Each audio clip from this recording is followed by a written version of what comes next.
Or else I have two dark green ones left. See, I would give you the right color. There's this one is one big over here. We're orange over here. One more person. See, you by yourself. How'd that work out? Ryan, you just switch things. Who else has the dark green? Somebody else has too. There was. Oh, Ross, you're all by yourself. Yeah, Kitty said.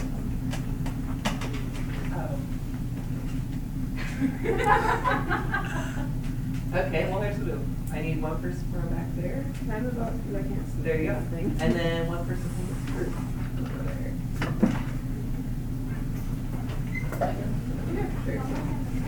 Yeah, no, I'll have three of them. That's so weird. How can I not count before? Or I don't know my colors. Maybe that's the problem. I blame you. I think y'all play some. No, or I would have stayed with my group. Right.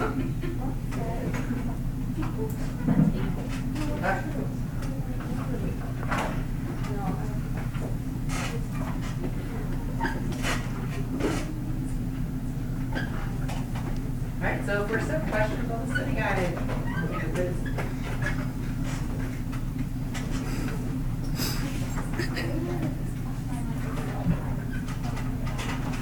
Yeah, so the three cell types in the alveoli, it's type 1 alveolar cell, type 2 alveolar cell, alveolar macrophage.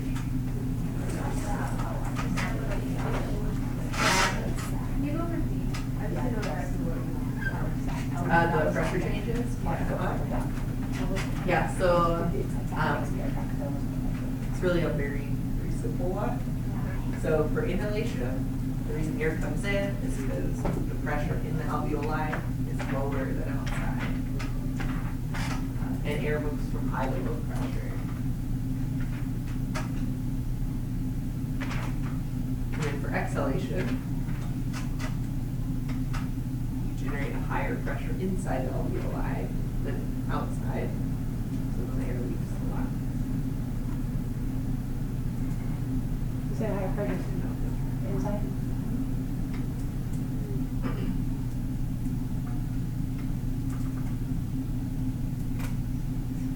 We'll talk about that a little more, but it's basically by changing the volume in there. You take a gas and give it more volume, and that means lower pressure. Take the gas and squeeze it, that'll make it up to a higher pressure. You can choose any of these front three groups. Whoever you don't choose is going to feel very slighted if you didn't choose them. Look, now they're mad at you. They're mad at you. No, I just said my seat. What up? Anything else? That's it.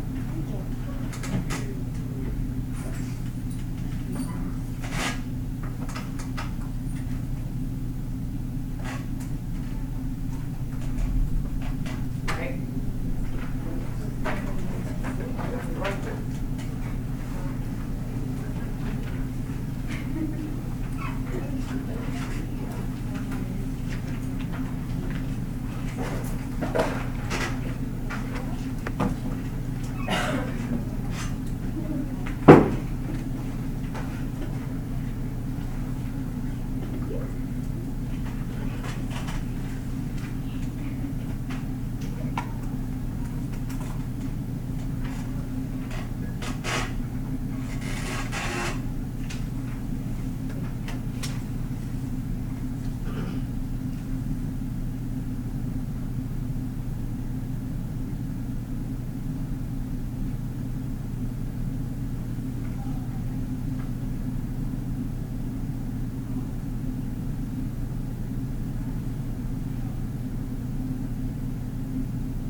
for the answers. All right.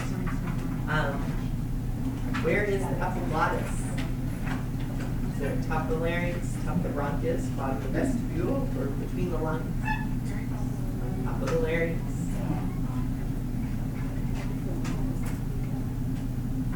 Incidentally, that's also the boundary of the upper and lower respiratory system as well.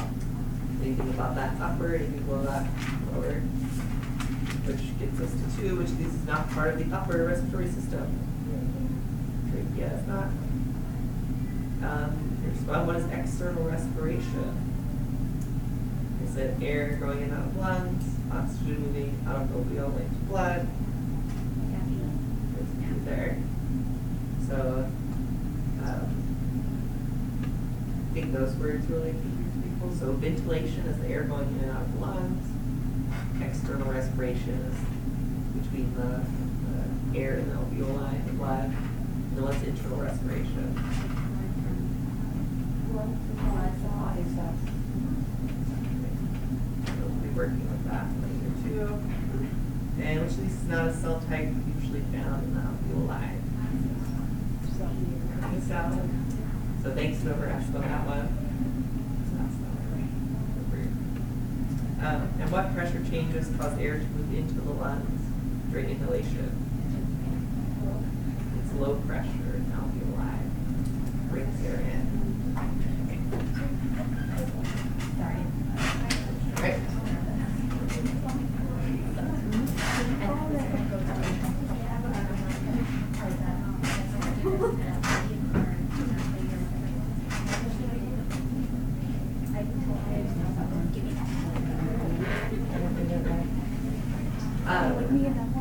So let's see if you get any bad grades on those quizzes, don't worry. Got a ton of them, drop the 3 lowest. It's not going to hurt you to even get like a couple 1s or 0s. Fine. But, I mean, it can happen even if you studied well. Maybe you just forgot. Happen to forget a few days. Okay. So let's talk about respiratory system. I picked this one to go first. I feel like it's one of the easier systems. They say kind of the harder ones like endocrine and immune system. Save those for a little later so we get all used to everything.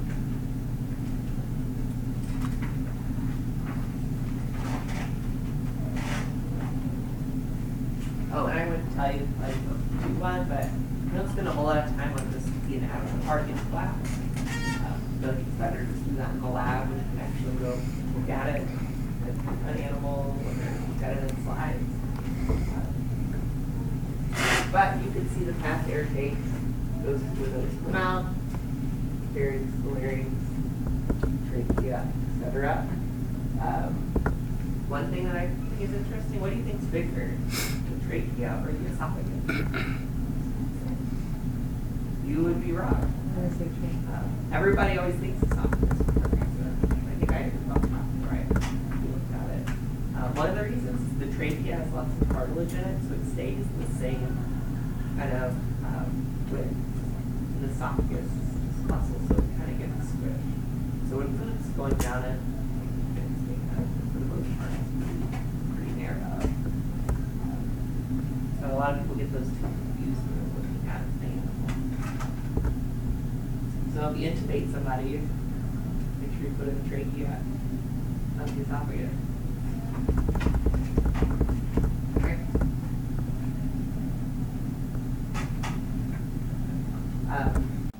If you want extra at-home review, I like to put these in here. There's just a whole bunch of pictures, information. You can just click through on your own. That's provided by the publisher there. And to get to it, you do have to be in slideshow mode, which is kind of different. If you're just looking at the PowerPoint, that link won't work. You have to push slideshow and then click on it.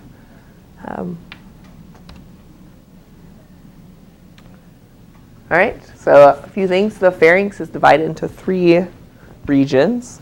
There's no physical barrier between the 3. It's just kind of the top part is this, the middle part is this. So no surprise, the nasopharynx is close to your nose. Up on the top, the oropharynx, like the oral part, and then the laryngopharynx down by the larynx. Kind of makes sense, right? And you can see in this picture, kind of, there's the esophagus in the back here, that kind of really small right there. And then the big trachea is right next to it. So it's like 4 or 5 times bigger in width. And there's the little epiglottis. It's one of my favorite science words for some reason. Just sounds cool. All right. So after the air goes through, the nose, the mouth, goes through the pharynx, and then it passes the epiglottis into the trachea. And then from the trachea, there's a whole bunch of branching. So it's kind of like a tree. It starts out big, and then every time it divides, those passageways become narrower and narrower, and they all have little names. So it goes trachea, main bronchi, lobar bronchi, segmental bronchi, bronchioles, and terminal bronchioles. That's where the air is going through.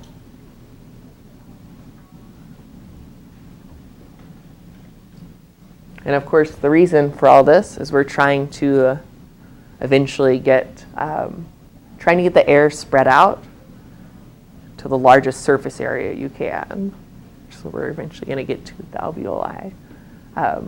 Because if you just filled up 2 lungs like big balloons, that's not much surface area for gas to go in and out of the blood. So instead, we divide it and divide it and divide it into tiny little alveoli balloons, which we'll get to. All right.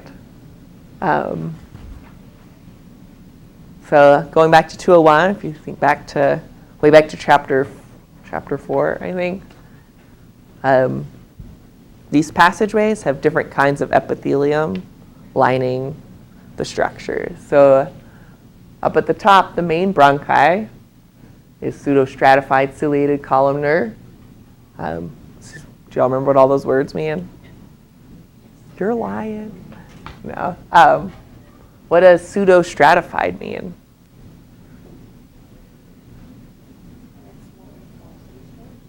It's what? You're close. It means like almost stratified or something. So stratified would be, big stacks of them. So pseudostratified is like some go all the way and some don't. Something like that. Got kind of a mixture of cells squeezed in there. So some that go to the surface and some that are kind of stacked. Obviously, what does ciliated mean? It's got the little hairs on it.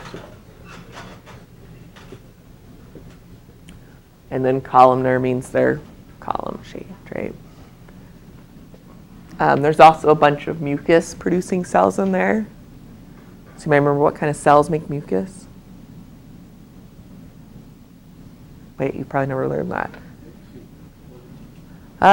Not so much the shape. There's a special name for them.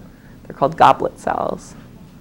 You'll see them in respiratory. You'll see them in the digestive system and in the immune system. So they make mucus. So we've got a little special goblet cell here. What color should mucus be? Green? So it's putting out some mucus here, which will be important in a second.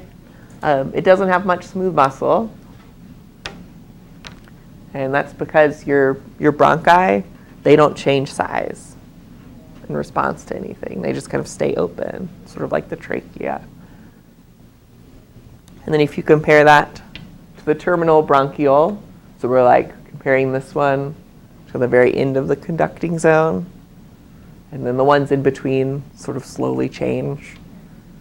There's a whole table in your book, but I figure I just pick out 2 rather than make you tell me all of them. So down at the end, it becomes ciliated, non-ciliated simple. There's no mucus cells, and there's lots of smooth muscle. Why do you think they have lots of smooth muscle, do you think? You can change that gas pressure. Not quite change the gas pressure. You're almost there though. So basically, yeah, you're changing how much air gets to the alveoli for gas exchange. And so like in asthma, for example, these are the passageways that get so narrowed that you can't breathe. It's down here at the bronchial level.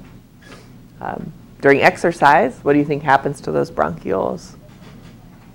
So that smooth muscle will relax and it'll let more air down to the alveoli. So that's where you kind of change the amount of air that's getting in there.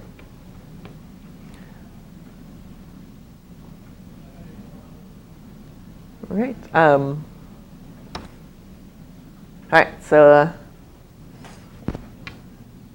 those cilia, mainly in the bronchus, before you get to the bronchioles, obviously you're inhaling an enormous amount of air. If you like added up all your breaths over an hour or something, do you think there might be some foreign particles in that air you're breathing? Do you think there's a lot of them? It's probably like an enormous amount of stuff going in there. So we need lots of defenses, and it's pretty much non-specific, just like physical protection. So you can think of the mucus. It's just a sticky substance that catches anything that's kind of in the air.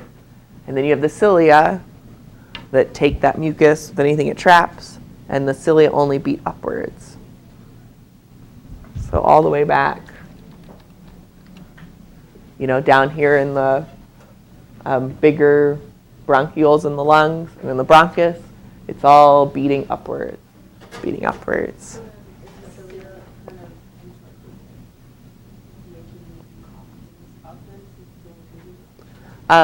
So it brings things back here, and then you kind of feel it, and then the coughing is like a little extra to get at the last part.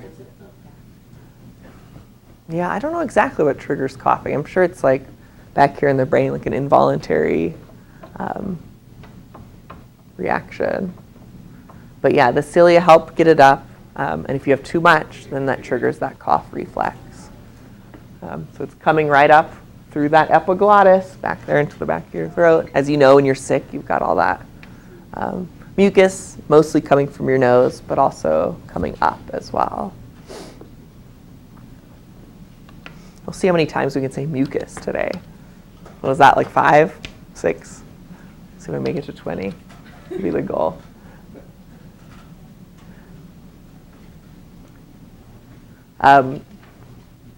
You do have like actual hairs in your nasal cavity that catch it, not cilia, but real hairs. So it goes through like that first, macro filtration before it gets into the cilia. And then anything that happens to get through all that, you've got those macrophages in the alveoli to eat anything foreign that gets down there. And you can imagine, as they always try to, if you get some kind of respiratory infection, what's the worst thing that can happen? It gets all the way down into the alveoli. It's not as bad if it's just in the nose. And then maybe you get bronchitis, which means, where do you think it is in bronchitis? Like in the bronchioles or in the bronchus, and then it can get all the way deeper into there. Tuberculosis, which you've heard of, that actually lives more or less forever in your alveoli, which is why it's such a bad one to have, especially without antibiotics or if it's resistant. All right, and I've got a nice picture of the mucus, or the mucociliary escalator, as they call it. So it is an escalator, and it has mucus and cilia involved.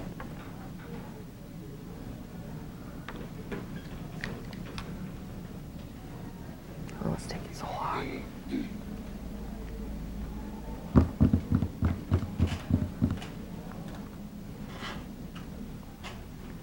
While it's loading, do you have any questions so far?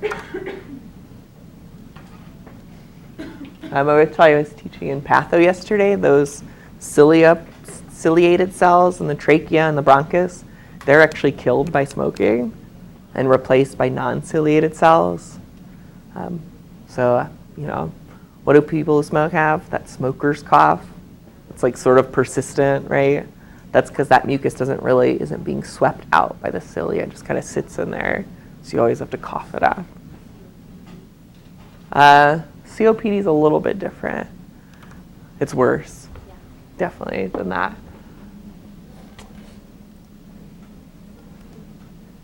All right, here's our volume. The air we breathe contains foreign matter such as dust, bacteria, and pollen. With the light. Hair-like cells called cilia, as well as goblet cells, can be found in the lining of the respiratory tract called the respiratory epithelium. Goblet cells secrete viscous mucus that forms a layer of trapped foreign material. The wave-like action of the underlying cilia mobilizes the mucus layer, removing the foreign matter and preventing it from entering the lungs. There you go. So it's like a little waves in the mucus.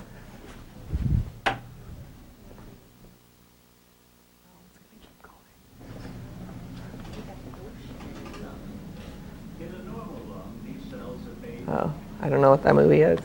Maybe it's good, maybe it's not. Right. All right, so which of these is true when comparing the main bronchi with the terminal bronchioles? Is that a good amount of light, that one light on? Okay, that's usually what I try to do. I kind of forgot.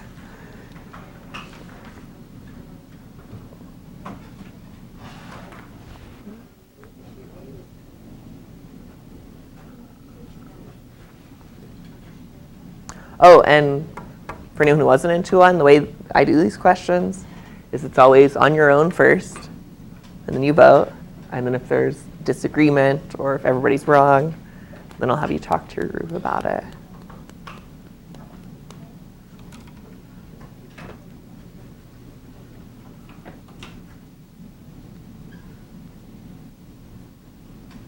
How many do I have?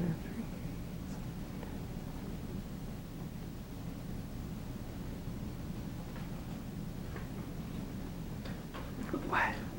Because you're not supposed to be talking.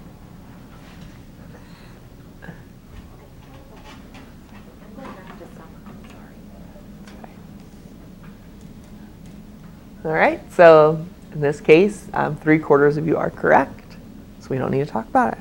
Or have you talked to your group about it? So it's different types of epithelial tissue and their function is different. I really thought I'd catch you with these two and get you to put F, but you're too smart for me, so I'll have to come up with a harder question next time. And it's different amounts of, do they have different amounts of some kind of muscle? Different kinds of smooth muscle, exactly. And why isn't the terminal bronchiole part of the mucociliary escalator? Yeah, there's no cilia. Is there mucus? So of course, I mean, if you don't have cilia, what would happen if you made mucus down there? Where would it go? Yeah, it would just kind of sit there or drip down to the alveoli. So you don't make any mucus down that far. Yes? Well, it might contribute, but mucus itself isn't like an infection. But yeah, during pneumonia, you've got bacteria or viruses growing down there. So then you have the other immune cells coming in and making mucus to lower down, which is why when you have pneumonia, how do you get that mucus out? You're like coughing all the time. And I've even heard of people like breaking ribs from coughing so hard. Sounds pretty terrible. So when you have pneumonia, when you cough it up, why is it pink and frothy? So if it's pink and frothy, what do you think's in there? The blood, and that's because you've got that inflammation process down in the alveoli. So the capillaries become more permeable, and you're getting red blood cells actually leaving the capillaries and getting into the alveoli and coming up with like the mucus and everything else. So it's not good, but I mean it's That doesn't happen all the time if you have pneumonia, though, right? It's like if it's bad. It depends, like, if you have walking pneumonia. Uh-huh. Yeah. It's pronounced pneumonia, though. It's not. It's not.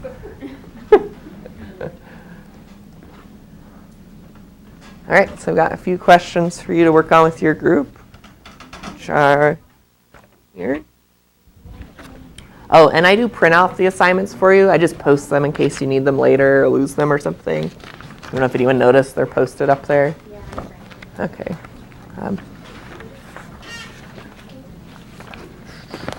Come on. We only need 2. You only need 2. All right.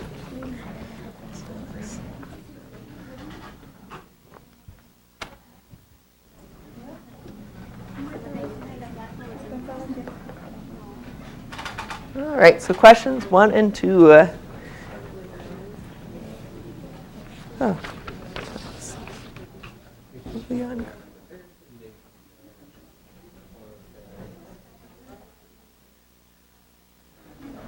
There's quite a lot of words to put in order there on the first one.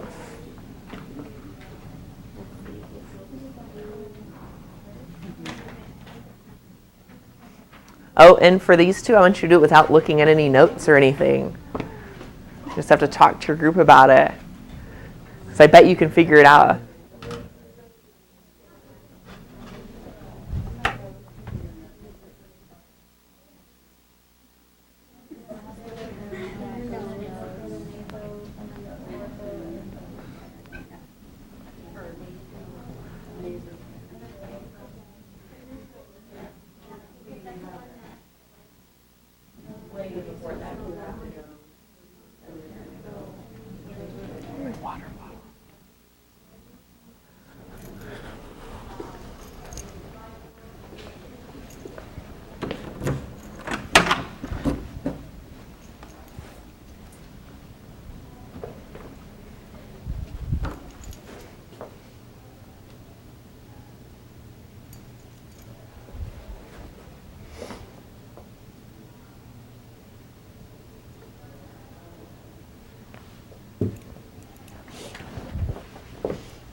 All right, so little hints on question 2 there. You should probably be saying something about it has this structure because it does this. When you see a question like structure determining function or something, that's what you're kind of getting at. Should be some kind of because in there.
Don't worry about our own typing. I'll tell you in a second. Unless you're done.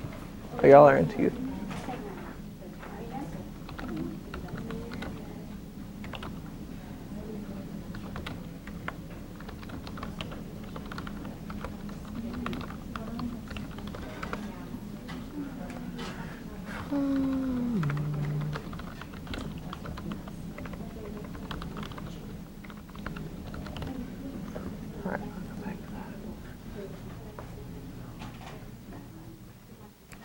All right.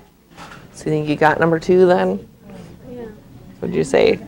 Somebody? Just determine the differences, like, because the structure of them, like, Uh-huh. the cilia and smooth, like, that's kind of what differentiates the function. So if you could put it in a sentence for each one? With like a because? Uh-huh. Yeah. And then the bronchi? It's mucus to prevent debris from entering the lungs. Yeah, and cilia, right? So, Yeah. there's no muscle, so it stays the same size. Mm-hmm. Yeah. So that kind of makes sense. Yeah.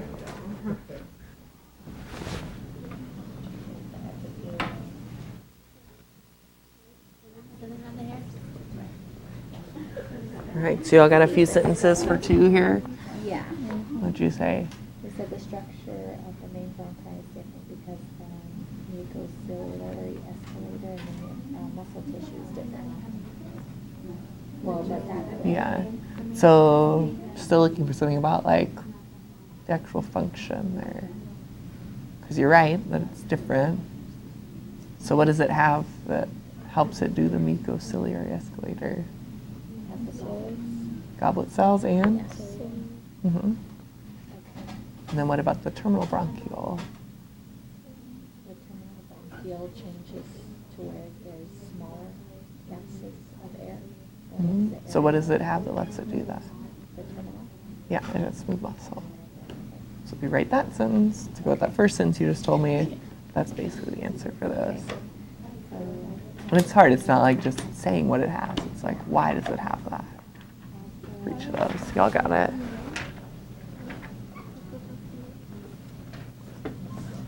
You got 2, you think? Go ahead, Haley, say it. All right, Haley, on the spot. Yeah. That's what we wrote. I know. We put it's because the different structures support the different functions because the main bronchi is to move mucus out with ciliated cells, Mm-hmm. where the terminal does not have it because of the smooth muscle. Yeah, the difference is because of the smooth muscle. So why does the bronchiole have smooth muscle? Easier to move on smooth muscle. You're getting close. It's something about the gases. Yeah. It's so it can change how much gas gets into the alveoli. So if you just add that at the end, boom, then you got it. How much gas gets to the alveoli?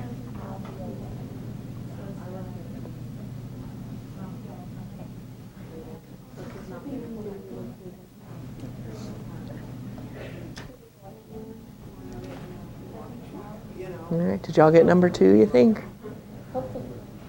Who's got the best sentence? There. Carissa's got the best one. All right. I was just saying that the bronchi has the pseudostratified by cell with cilia and produces mucus, whereas the terminal does not have smooth cells and it does not produce mucus. Okay, so all that's true, but what you still need in there is why. Like how does that cilia and mucus support the function of the bronchiole? Or the bronchus, sorry. So it basically brings up the particles, so that's how you know. Yeah. And then what about, you said the bronchiole has smooth muscle. Why does it have smooth muscle? So it can change in air pressure. Yeah, closely can change how much air gets to the alveoli. So it's like after each of those, it's like, well, why does it have that? It's basically what you just told me. Okay. That kind of makes sense.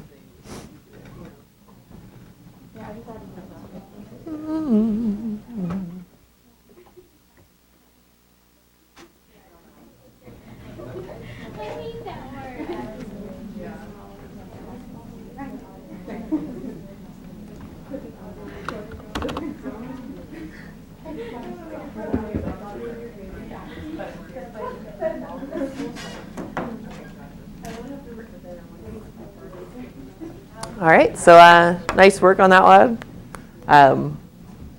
That question you just answered is what I meant to write down for study guide item I on there. So I will send you an email too if I remember. But instead of explain how the structure of the respiratory membrane supports its function, we should replace it with this one.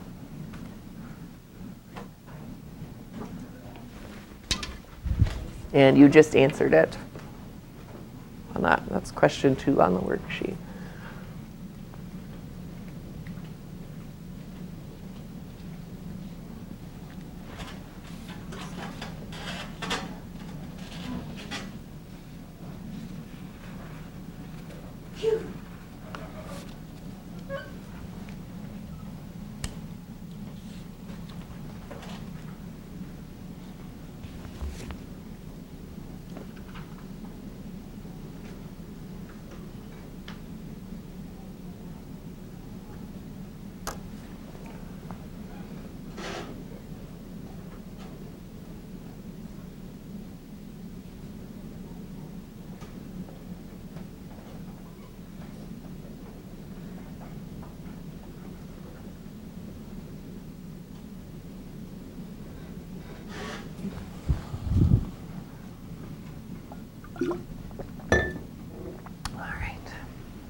All right. So you don't have to memorize this whole table or anything, but just wanted to point out because I like how it's organized.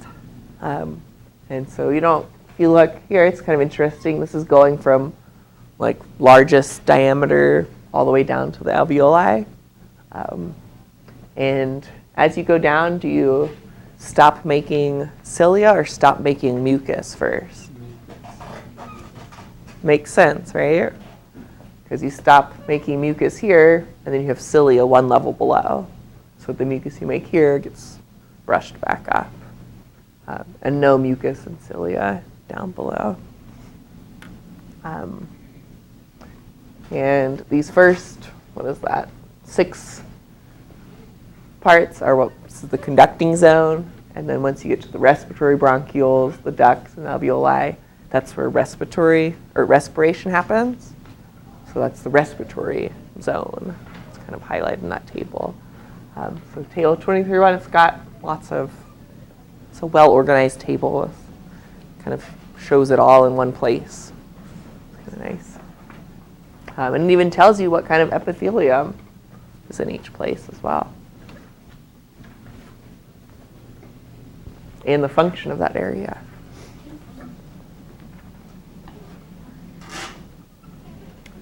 Great. So let's talk about the respiratory zone then. So that consists of the smallest bronchioles, the ducts, and the alveoli themselves.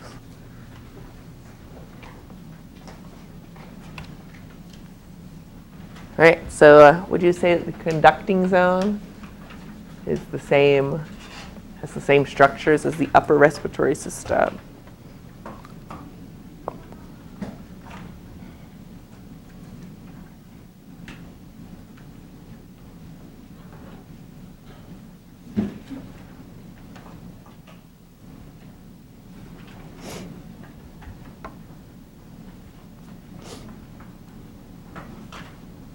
Don't worry, there's always people running back and forth. Doesn't mean anything's wrong.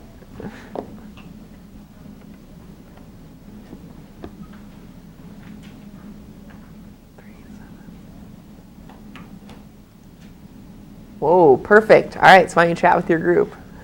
We got 50-50. Means it's a good one.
All right, let's get another vote. Maybe someone in your group changed your mind.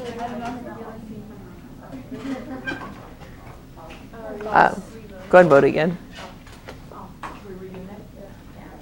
Oh, yeah. Sorry, I always think y'all have already done 201 with me. This will be the same procedure for all the questions. And so that way when you're done talking to your group, you vote, and then I know that you're done talking about science, and then you're talking about whatever else. All right. So we had a slight shift towards B, and B is the correct answer. It is false because where does the upper respiratory system stop? The epiglottis, so like the larynx and below. Where does the conducting zone stop? Yeah, so way down in the lungs. So they're not the same. They're not synonymous. Even though it seems like they should be, right? Like just in your mind, you're like, of course they're the same. But they're not at all. Great.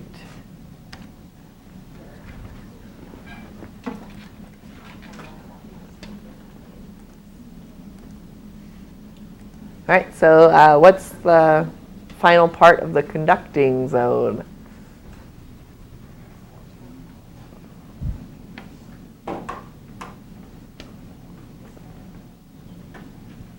You probably just talked about it in your group, I'm guessing.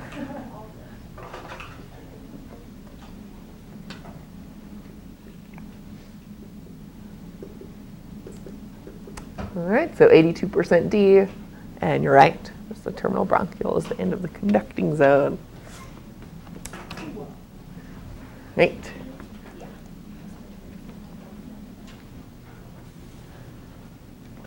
So as I mentioned before, you're just trying to get to the greatest surface area you can.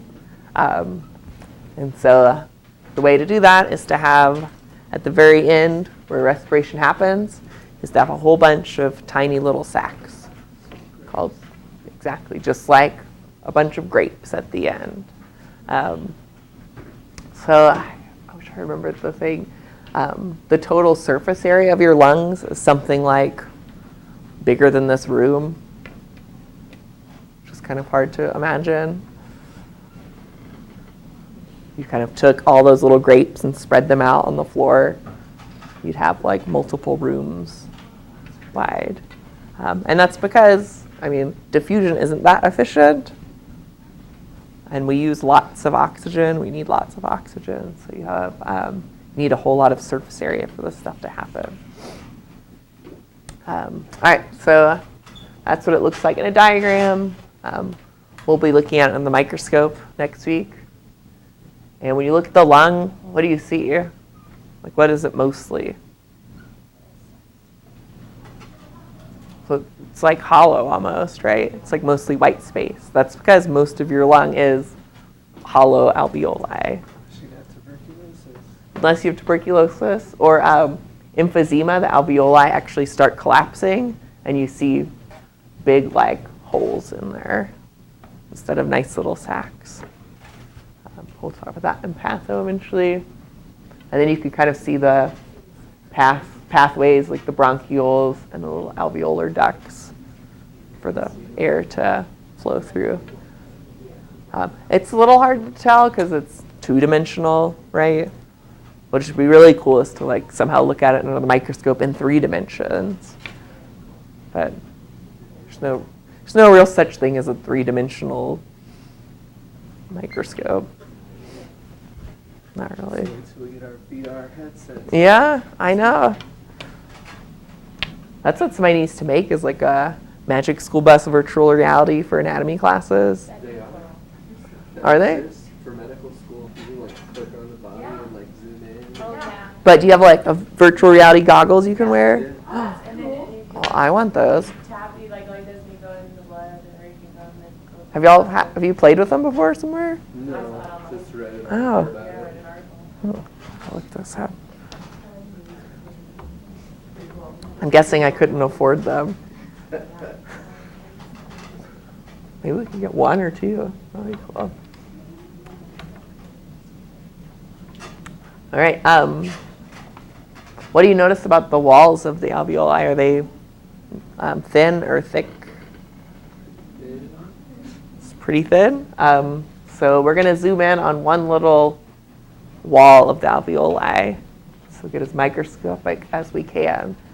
So if you zoom in on one of those little grapes, it's a very thin wall. There's the type 1 cell, which is simple squamous, little flat pancake. There's a macrophage hanging out in there. And then this dark or light blue is a basement membrane. What kind of tissue is basement membrane?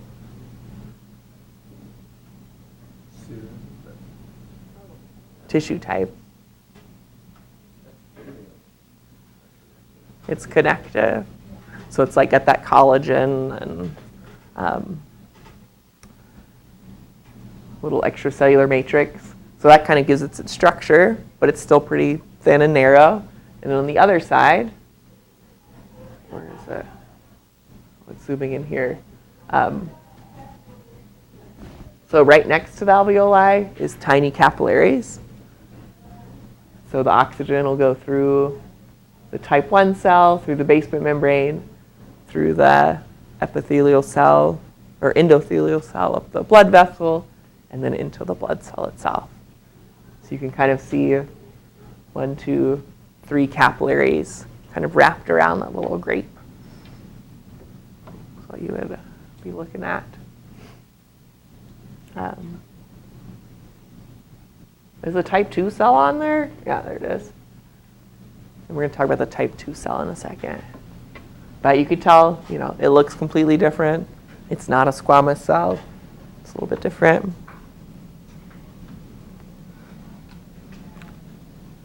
So type 1, that's the cells that the oxygen and CO2 go through. The macrophages. And type 2 makes what's called a surfactant. And that's basically an oily, soapy thing, which is important because these tiny little grapes, obviously it's in your body, so it's probably wet.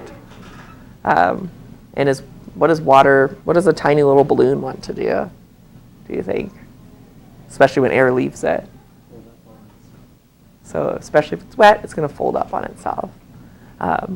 And if it folds up, it's not easy to reinflate it. Like think about when you start blowing up a balloon, it's like hard right at the beginning, right? You're not getting enough air pressure in there to do that. So very important, if you put oil, kind of coat it with this oily thing, it's not attracted to itself because oil is nonpolar, there's no hydrogen bonds. So the inside of those is basically coated with oil.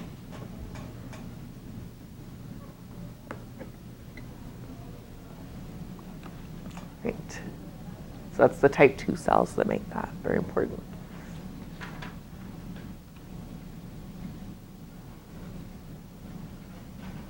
All right, so the respiratory membrane is what I was kind of showing you on there. That's just the membrane between the alveoli and the capillary. And it's a membrane because it's got epithelial cells and connective tissue. Remember that definition of a membrane from 201? So it's epithelial cells, squamous ones on the alveoli side, 2 basement membranes, and then endothelial cells lining the capillary.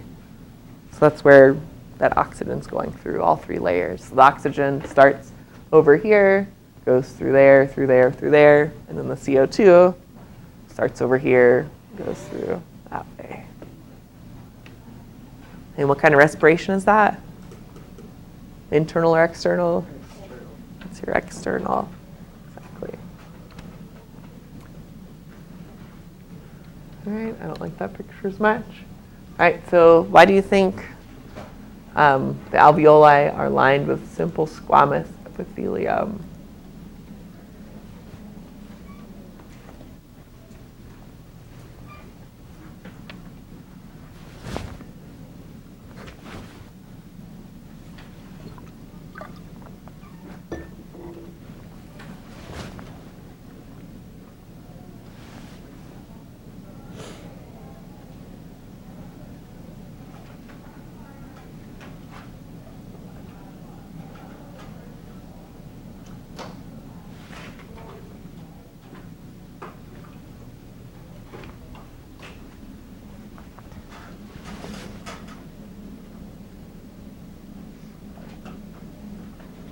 I had fun writing this question, by the way. I enjoyed it. Wrote it yesterday.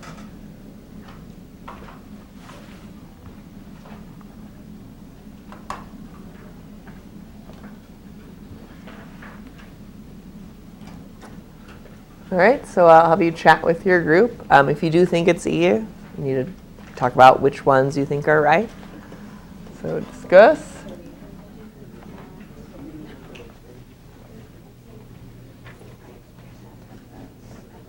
You're not going to find the answer anywhere. I don't think. What? What? Why not? Jeez. I'll post. That's weird. It's really not in your PowerPoint?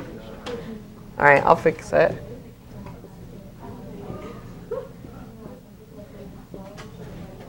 I think I uploaded it without saving it, so it didn't save my new question.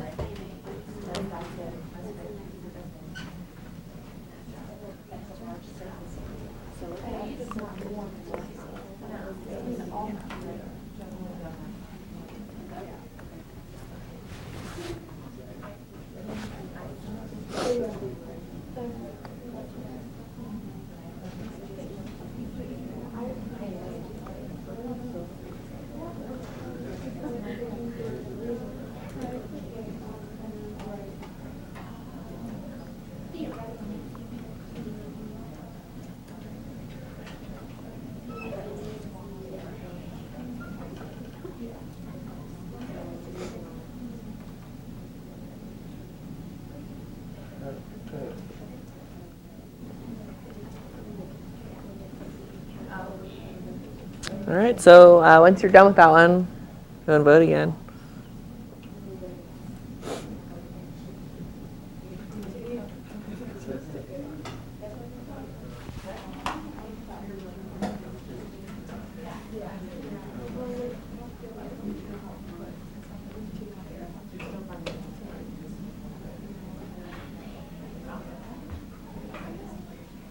All right, anybody else? 3 more people? Everybody vote again? Yeah. Where's 11? All right. So the lonely 18% is actually right. You stuck with A there. So a lot of these other answers sound pretty good, don't they? They do. But none of them are right. So Did everyone at least think A was one of the right answers? No? Because it's a large surface area. Uh-huh. I would say longer to use because they have a larger surface area. So I think the difference there is, the gas is in here, and you've got these super narrow cells. So the diffusion, since they're squamous, they're little pancakes. Yeah. So for the gas to go, it only has to go through that tiny little pancake part.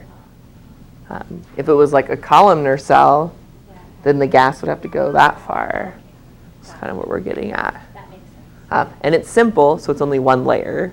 So then it only has to go through that one little pancake. So is epithelium structurally strong? No epithelium is structurally strong, so that really is not right. It has many layers. Does it have lots of layers? It's simple. It's only one layer. It's simple. Can it change shape to modify how fast respiration happens? No. What's the only kind of epithelium that changes shape? Well, it's called transitional epithelium. But what changes to change? Is that right? What changes to change how fast respiration happens? The bronchioles, right? The terminal bronchioles, they change how big they are. So the alveoli is just there. It doesn't get to change its size or anything. It's just how fast the air comes in or out. That's the bronchioles that decide. And anyways, these, this is one that just wanted to get you discussing and trying to figure it on out.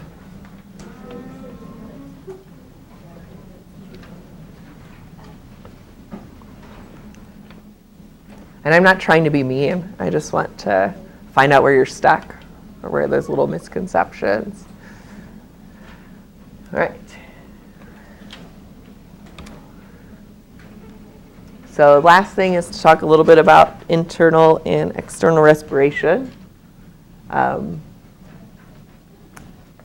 it's a combination of ventilation, external respiration, and internal respiration.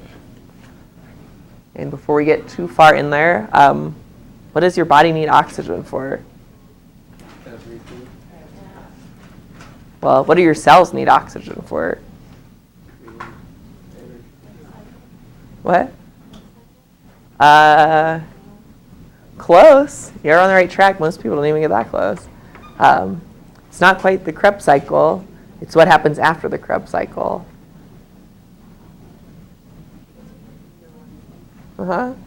So the electron transport chain, which is ATP synthesis, and it's for energy. So if you remember, break down glucose, and then you need something to take care of all the electrons that you took out of it. And that's what oxygen's used for. It combines with those electrons to make water.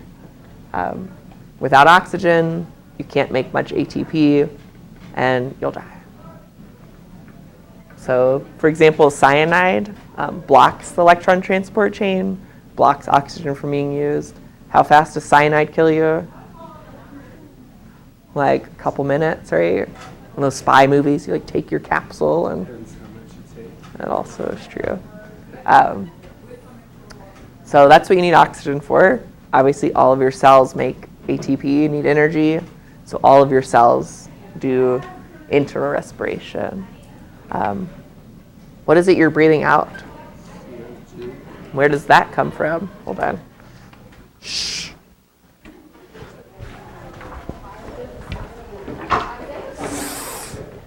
Okay. I like to give them a hard time. All right.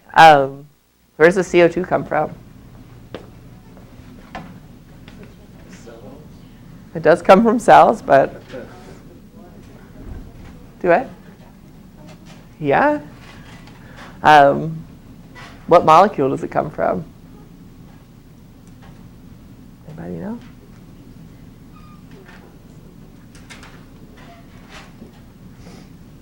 So it comes from glucose breaking down. Glucose has 6 carbon atoms.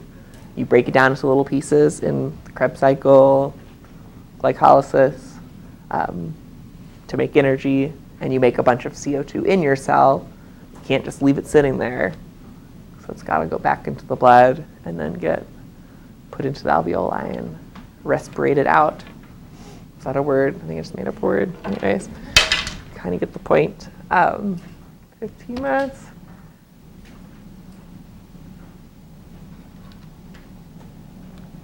All right, so got extra practice on there for you if you want help with ventilation or internal and external respiration. It's a good one. But I want to use our last 15 minutes to make a Venn diagram with those markers on your tables between external and internal respiration. I do have new markers, so if any of your markers aren't very bright, we got new ones this semester. I think these two tables, we'll see. Oh.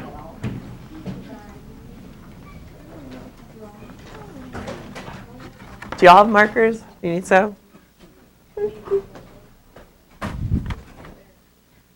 Yeah. If any of them aren't pretty, just throw them away and I'll give you some new ones because they're from last year.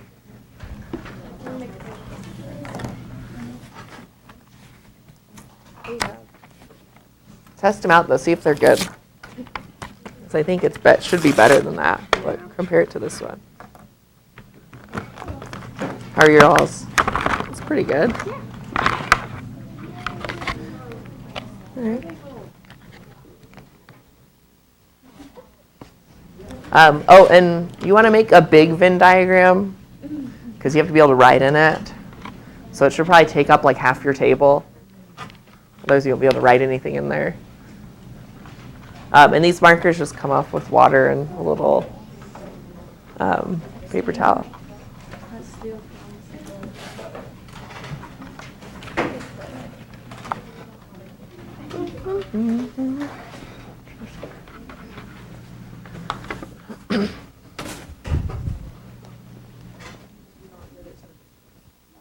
You can do 2 squares or 2 rectangles if you really want to.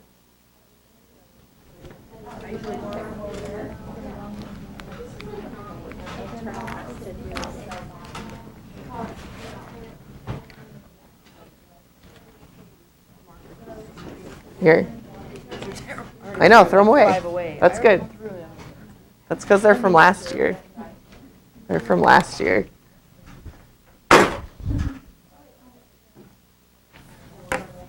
There's 2 other new ones.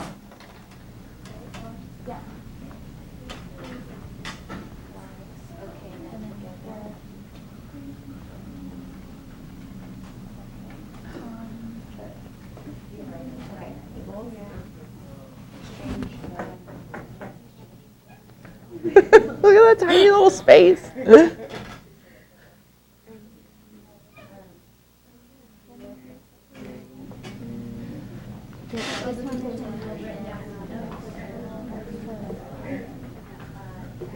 They both in What do you mean low and high pressure? Like when you like do the breathing. Oh, I think you're thinking about exhalation and inhalation. That's what I was just gonna say on here. The alveolar pressure changes in inhalation. Yeah, that's before either of these processes. They both have the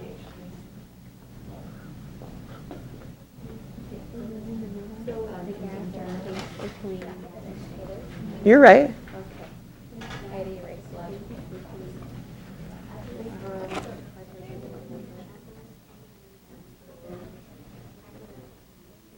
Okay, and which gas are you talking about for that?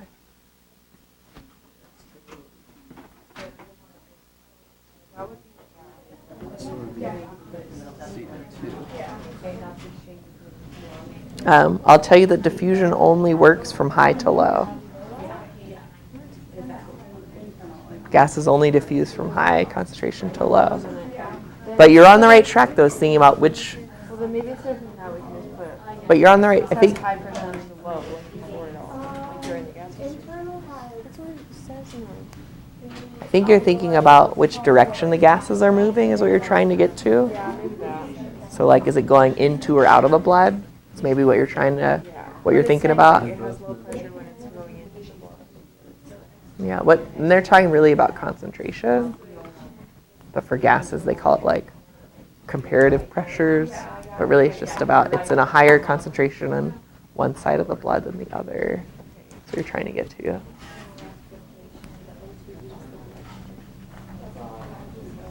Okay, and for this one, are you talking about the blood or the tissues that are gaining and losing? It'd be the blood. Yes. Okay, so like blood, blood gains oxygen and loses CO2. Because otherwise, you might think you're talking about the alveoli or the tissue or something. So the next one, I would put what happens to the alveoli and the tissues. So if the blood gains O2 and loses CO2, what happens to the alveoli? So how do we put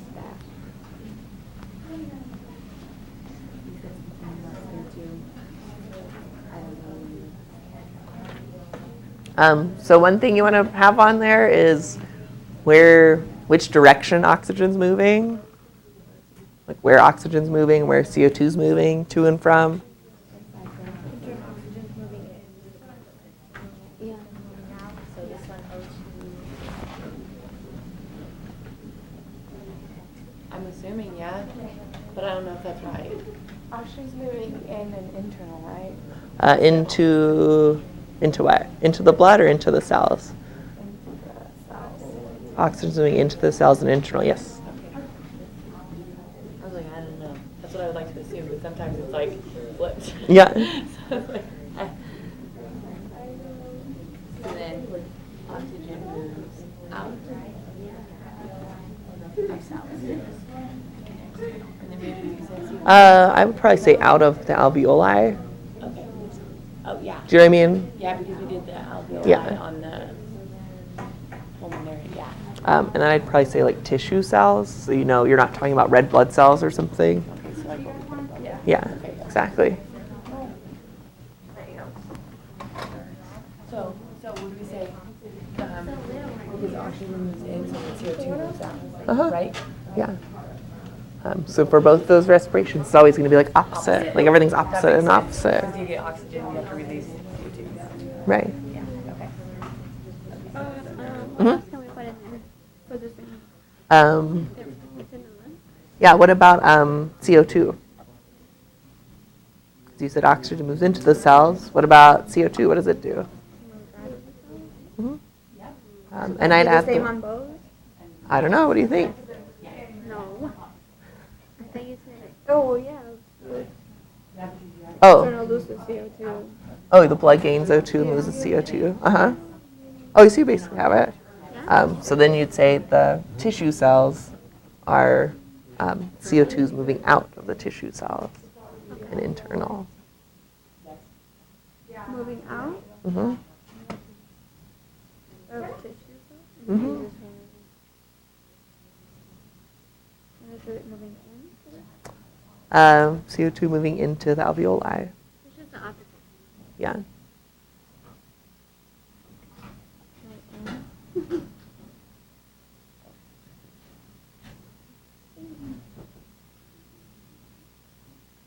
So it makes sense because like your tissue cells, they need oxygen and they're producing waste CO2. So that's why they go that direction. And then over here in the lungs is where you're putting the oxygen back in the blood and getting rid of the CO2 into the alveoli. Which, like y'all were looking at that diagram, is what they're talking about. Although they've got a lot of extra crazy numbers on there that's confusing. So, the only same thing is Yeah, basically.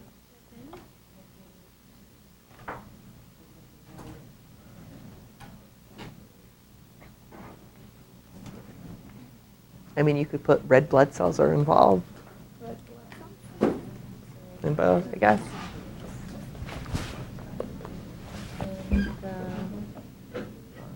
Okay, and when you say gains O2 and loses CO2, what does? The blood or the tissue cells? Tissue cells. So I'd write that on there. That way when you look back at it, you know what you meant.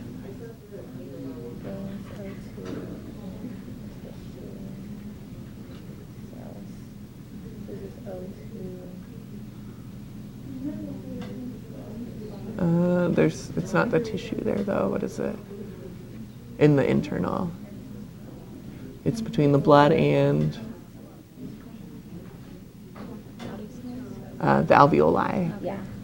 The body cells would be, oh wait, I'm looking, sorry. We're back, yeah, this is external. My this is bad. Okay, now I've got you totally confused. Yeah. Sorry, tissue cells is on this side. Okay. That's why everyone else did internal on the left, and I just kind of assumed yours was that way too. We're different. Over here. So gains O2 and loses CO2 Gains O2. in external, that'd be the blood, right? Okay, so loses O2 in tissue cells. And then this is in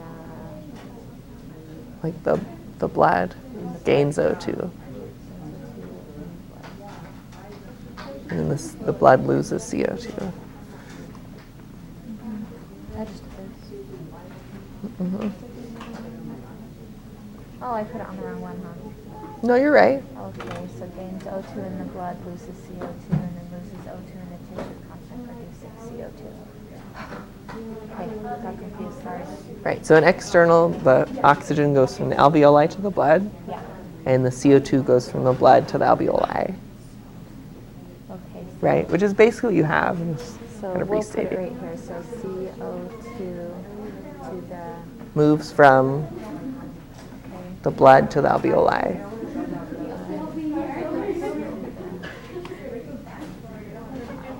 Right, that's Mhm. the process. Right. Okay. So there's This one, the CO2 moves, or it leaves the bloodstream. no, the O2 leaves the bloodstream, like you wrote right there. Okay.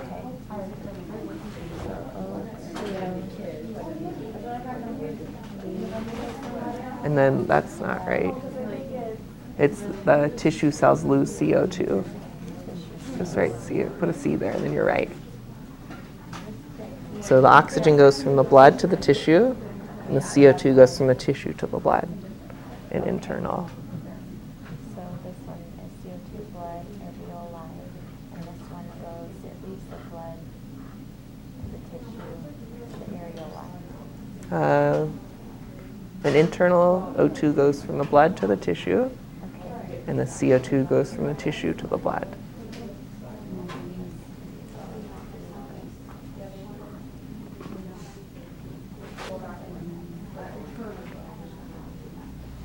I should not do that. So CO2 blood, alveoli, and then the CO2 leaves blood to the tissue, the O2, the oxygen, leaves the blood, goes into the tissue, and the CO2 to the tissue to the blood. Yeah, the CO2 leaves the tissue to go to the blood.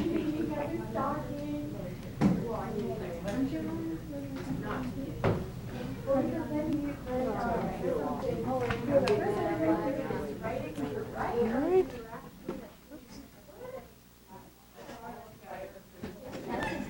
Yeah, so CO2 goes into blood, O2 goes into the cells, CO2 goes atmosphere. I might put like / alveoli next to it. Because technically ventilation is when it actually goes into the atmosphere. Would you do it instead of that word? Not necessarily, because you could argue that the alveoli is technically outside the body, kind of, sort of outside air. But yeah, it's on its way. As long as you have both. Sweet. All right. What? Maybe, sure, of course, eventually. All right, so just a quick overview of all that business you were just working on. So ventilation is you're breathing in air from outside. And then it goes to the alveoli. And in external respiration, oxygen leaves the alveoli and goes into the blood. CO2 leaves the blood and goes into the alveoli, which is good. And then that blood that's high in oxygen goes to your tissues and delivers oxygen to the tissues. So oxygen leaves the blood, goes into the tissues, and it picks up the waste CO2 from the tissues. So the CO2 goes into the blood there, down here. And then that blood, which is now, does that blood have high oxygen or high CO2 now? It's high CO2. So then it goes back to the lungs. So, and then the CO2 leaves and it picks up more oxygen and then goes on back around. So when you're studying for those, you want to think about, if you can just remember that you're breathing because you need oxygen, you could kind of figure out all the rest of it. Like you just shouldn't have to memorize all these facts. It's just kind of, well, your cells need oxygen. They get it at the lungs. Think about which way it would make sense moving. You'll probably have it. All right, feel good?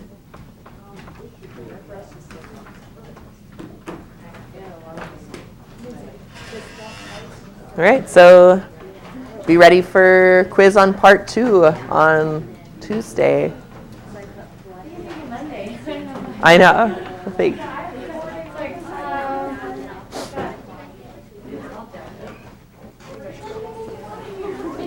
You can just put some in from the faucet.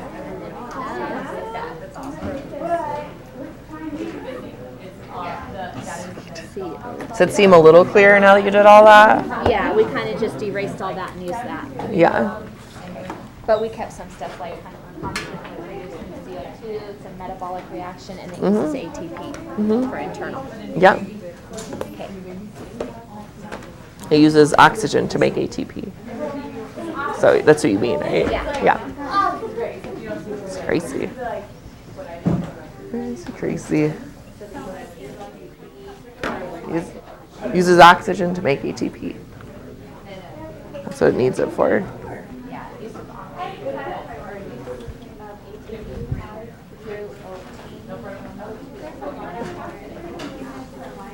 All right. So I'll put that right. All right.